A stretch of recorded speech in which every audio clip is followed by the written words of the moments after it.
So next up we have Karl, and he's going to talk about SIM cards, surprisingly, because you all thought that was old technology. And then, who do y'all take care of? Am I I turn got up? it. Yeah. I normally need a runway. Okay. Good morning. My name is Karl Weaver. I'm a wireless market mobile device specialist. 各位中国朋友，今天早安啊，欢迎参加今天早上的我的演讲。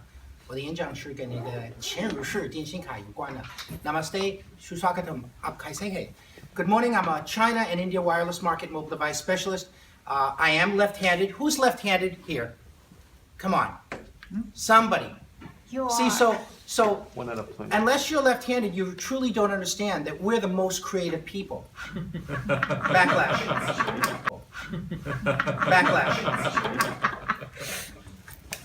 So, I have spent close to 30 years of my life taking Western technology and selling it to the handset manufacturing and the OEM device manufacturing ecosystem, which is Taiwan, China, South Korea, Japan to a lesser extent. I spent recently 5 years from 2008 until 2013 working for Gemalto in China to promote near-field communications and embedded mobile device security, something called the TEE, Trusted Execution Environment. I have my own meetup group here in Seattle called NFC Payment and TE Security. Today's presentation, I've joined a company called Oasis Smart SIM. I speak very quickly, East Coast, New England, Boston accent. You'll get used to it. So, Oasis Smart SIM is a Singapore-based, French-invested smart card manufacturer, now doing something very, very cool. And this is roadmap stuff. This is the future of SIM cards, which is an embedded SIM. Okay, so this is what you call an eSIM. Technically, for you techie geeky types, which you all are, EUICC, embedded universal integrated circuit card. Okay, this is going into everything. It's going into tablets, smartphones, and today's discussion will be primarily smart watches. Who owns a smart watch here? David does. And also this fellow up front. Fantastic. Does it have 3G or 4G connectivity? Directly without tethering it to a smartphone? No? Yes? You must use the Samsung Gear S2.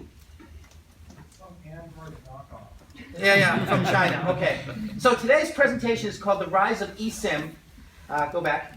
The Rise of eSIM for the Smart and Connected Consumer Device Revolution. This is actually the wrong presentation. Great. We'll put on the right one. Not the right one. Yeah, it's... Okay, false start there. Anybody know the Mariners won 6-4 yesterday?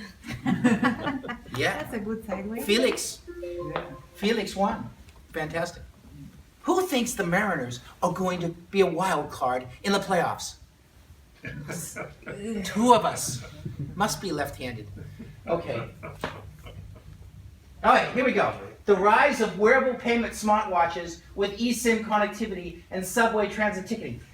That's the record for the longest title in the world. Anyway, today's presentation will be about smartwatches, but not just smartwatches. It's adding eSIM to smartwatches and then using it for cool Starbucks payment.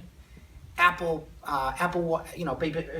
payment on at the Starbucks point of sale, at Jamba Juice. But that's not enough. We want to be able to use it in the subway. Why? Because we're so busy, we can't take our smartphone out and tap everything in sight in the subway.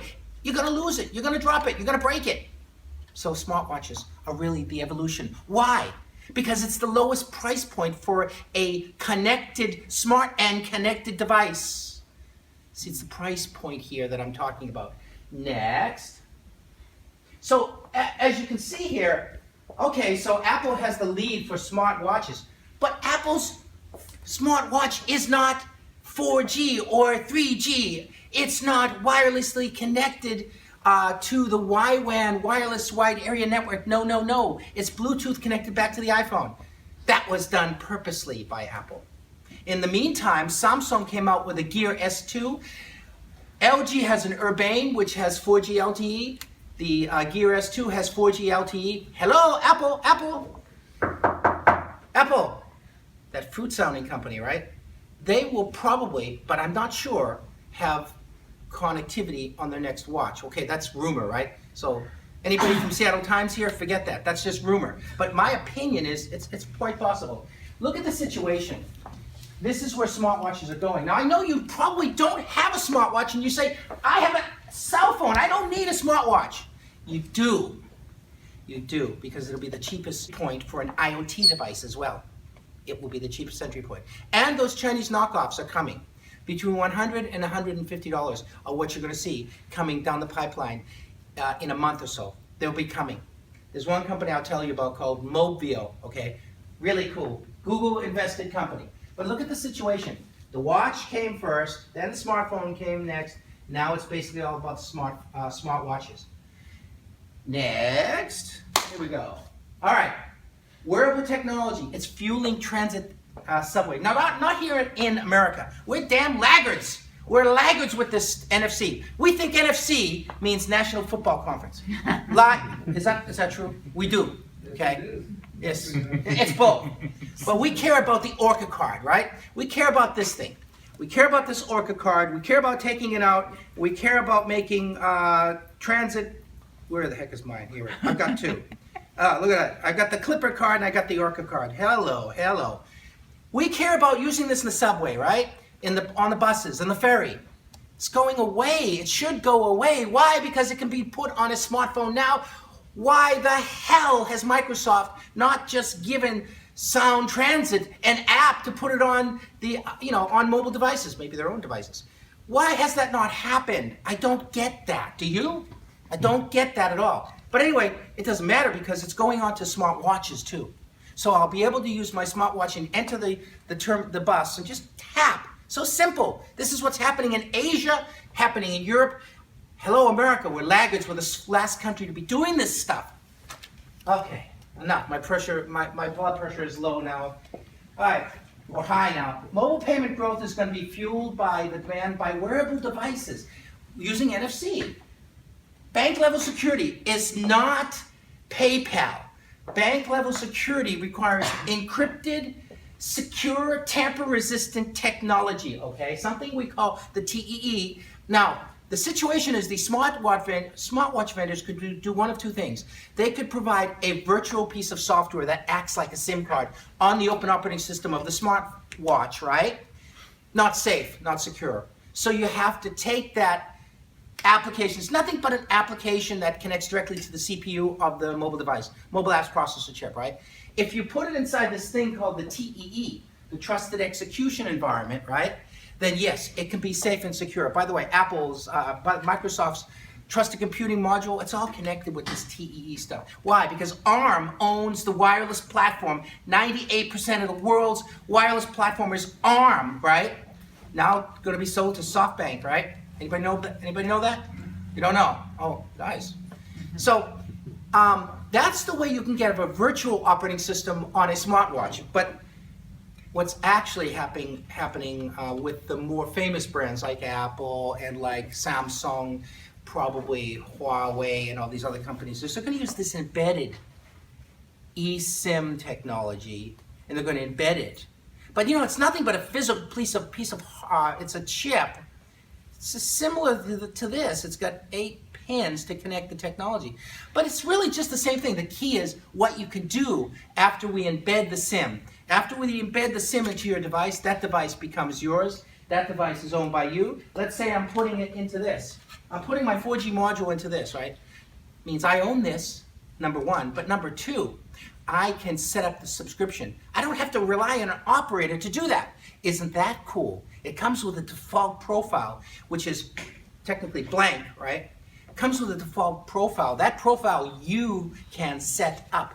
You take control of your wireless connectivity for the device. Smartphone, tablet, smartwatch, smart remote. Okay.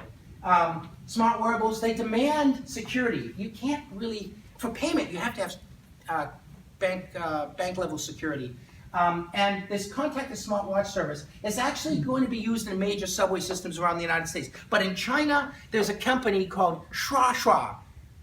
They have a $30 watch that you buy, and it's actually a watch, right? $30, and it contains the 4 profiles, MyFair, NXP's MyFair Desfire profile. It contains the 4 profiles for the 4 subway systems in China. $30, you put it on your wrist, you can go into any subway, any of the 4 major subways in China and use it. $30! It's a smartwatch, it doesn't do some fancy things, but it's a watch, and you tap it. Hello, that's where the future's going.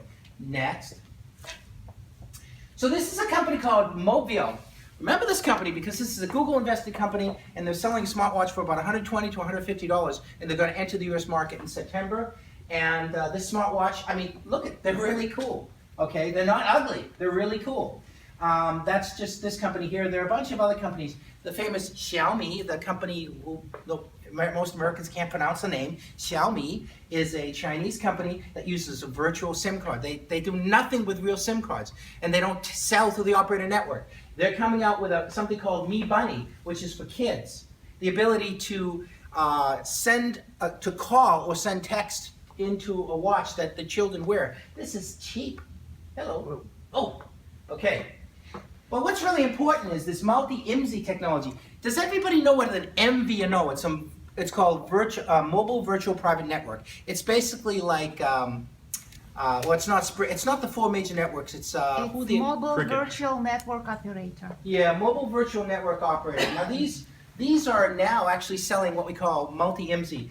IMSI means International Mobile Subscriber ID.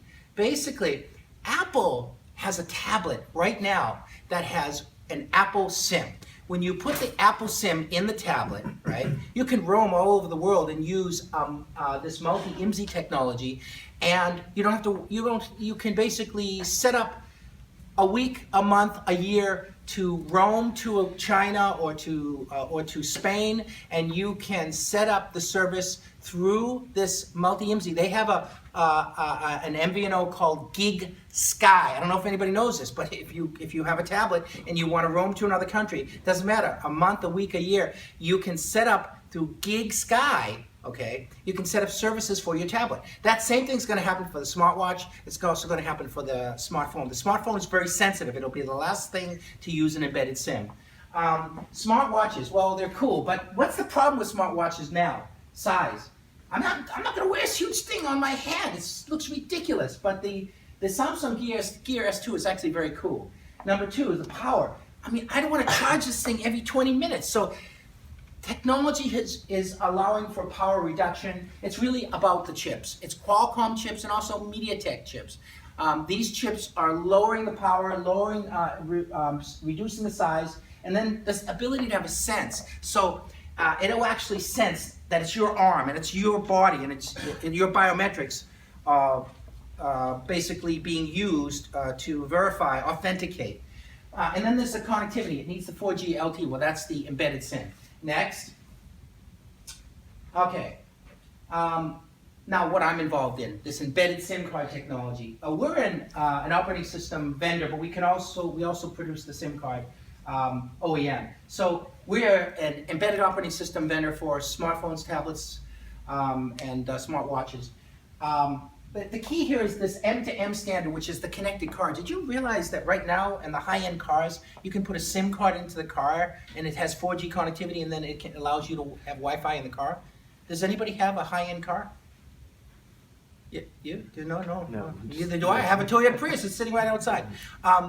But the high-end cars, BMW, Mercedes, and Audi, actually up till this year, you could buy a 4G card from T-Mobile or Verizon and insert it into the car, and you could have 4G connectivity services, and then you can connect a Wi-Fi modem into the car. You could actually do that right now. This is not rocket science. This is not future or anything. Right now. But the problem is we don't know about it because, well, here I am evangelizing it. Now you know.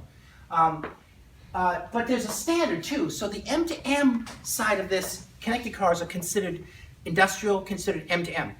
It's already out there and it's standardized. But the consumer side is not standardized, and hence this is where I'm talking about right here, the IoT side. SIM in connected non-industrial device, very fragmented, but some clear applications, tablets, wearables, home devices. So this is where the SIM is going to play, the embedded SIM connectivity. Basically, this embedded SIM is your future. So say hello to it. Next. It's changing the supply chain process. I won't go through that, it's a little complicated, but how a SIM card, a classic SIM card goes into the device. It's changing the paradigm. It's bringing a revolution to the use cases. There are tons of use cases for removable SIM right now, but embedded SIM means it's there, it's already there. So all you have to do is, using OTA service, set it up. There are 3 phases, we think, for the market integration. Next. Here's what I was talking about. The iPad mini 3 and 4, iPad Air 2, and the new iPad Pro. These have an Apple SIM. So you can actually use this Gig Sky service right now when you travel outside the country and avoid huge roaming charges. But this has actually an Apple SIM slot, but also it's embedded. So this Apple iPad Pro actually has an embedded SIM right now. Right now. How many people know that? Not enough. Apple Store people are not promoting it. They don't even, half of them don't even know what Gig Sky is. It's their MVNO for these services. Next. This is the Samsung Gear S2. It's really, really cool. I like this sports version better than the one that has a swivel. Very, very nice. And this is the iWatch. But the problem is these right now are locked. They're locked. You go to Verizon or T-Mobile, you want the watch, they say, it's locked to our network. Well, why the hell would I want it locked to your network if I want to roam outside the country? I'm still incurring roaming charges. What's going to happen is this, I call it multi-IMSI, is going to do away with all that. The embedded SIM is there. The technology is there to free up for the end user public to roam and use these services. Next. Right now you have a closed loop system. This is what's going on right now when you go to Best Buy and you want to buy the Samsung Gear S2 or the Apple Watch. They'll tell you, well, they're kind of locked on these networks. Well, that's what they are, but the future is they'll be completely open. Next. How we do it is you embed the device onto the hardware. Then you allow for the connectivity. And by the way, that is not owned by the MNO. The SIM card is owned by the smart card manufacturer. The smart card manufacturer provides the OTA server capability up to the operator's network. The eSIM is not owned by the operator. This is a very different paradigm shift because normally SIM cards are owned by operators. This eSIM is not owned by the operator because the GSMA remote SIM provisioning program does not want it to be owned by the operator. So it's auto connect, it has bootstrap connectivity, I'll explain that in a minute, and then you activate. Remote SIM provisioning. I can take the device. I can take this device, which I bought from Best Buy, and I can activate this on the fly with my, at my home, and I can manage this on T-Mobile, and I can manage it for a week, a month, a year. No, I take control of the wireless connectivity of my device. This is a paradigm shift, really. And then you have global connectivity. I can take it anywhere I want. I can set that up anywhere I want. It'll always be like New York Times has a top 10 book list. And if for all of us older people, remember MTV used the top 10 MTV videos, right? Well, you'll have the top 10 MNOs providing services around the world. Next. So it uses the cloud and OTA services, but this embedded SIM has a subscription manager, device management, and we work with Spirent. I don't know if anybody knows Spirent. This is a top testing for operator networks and devices in the world. This is the top testing company in the world. Customer enrollment, and we can do data analytics all with this embedded SIM technology. So the SIM card is here. We have the first bootstrap, which is not owned by anybody. It's a blank space waiting for me to set up my first MNO that I want to work with, or whoever I want to work with, or maybe MVNO. I don't have to work with an MNO. I can work with an MVNO, and if I'm a connected car vendor, I can work with an M2M service provider. So it's really cool. I'm getting the ability to control my future on my device. Next, I'm making it very, very simple because I'm running out of time, and I always talk too much. So eSIM standardization for M2M and consumer devices, it's a reality. The standard was set for consumer devices this month through the GSMA. The program is called the Remote SIM Provisioning Program. It's a new SIM, it's embedded, it's not removable. We're one of the companies involved in all of these. Oh, look at there's Microsoft. Anybody from Microsoft here? Okay, there you go. So these are all the companies. I used to work for this company and this company, their sister company used to be called Gemalto. Gemalto makes your badges, by the way. So basically, this company I'm working for, these are all the companies. This is more the M&O side, right? This is the hardware, the software, and the OEM device side. And there are 40 plus companies, but who's not here that you can't see? Apple is here. Apple has joined this, but Apple wants to basically keep them on the straight and narrow because these guys on this side always try to control. They want to control, and Apple says, no, we want end users to have a good user experience. Next. This is our software that accompanies the OT server that allows you to set up the bootstrap, and then you can set up subscription 1 for Seattle or for America, subscription 2 for Italy, China, and you disable them. You can only have one operating at one time, can't have more than one. But you now set up the subscriptions, which is resident in the embedded SIM on your device. Isn't that cool? Have you ever seen this before? Hell no, you haven't. It doesn't come from America. Anyway, this is the setup profile. Device management can be done here, IoT device dashboard, and basically this is something we demoed in Santa Clara at an IoT event this year. Next. These are some of the videos, probably too long, but it's only a 2-minute video. Next. And this is the GSMA's introduction to what they call embedded SIM connected living. Next. And that's me kind of looking like Dick Tracy. So I now want to ask and I want to answer any questions because I know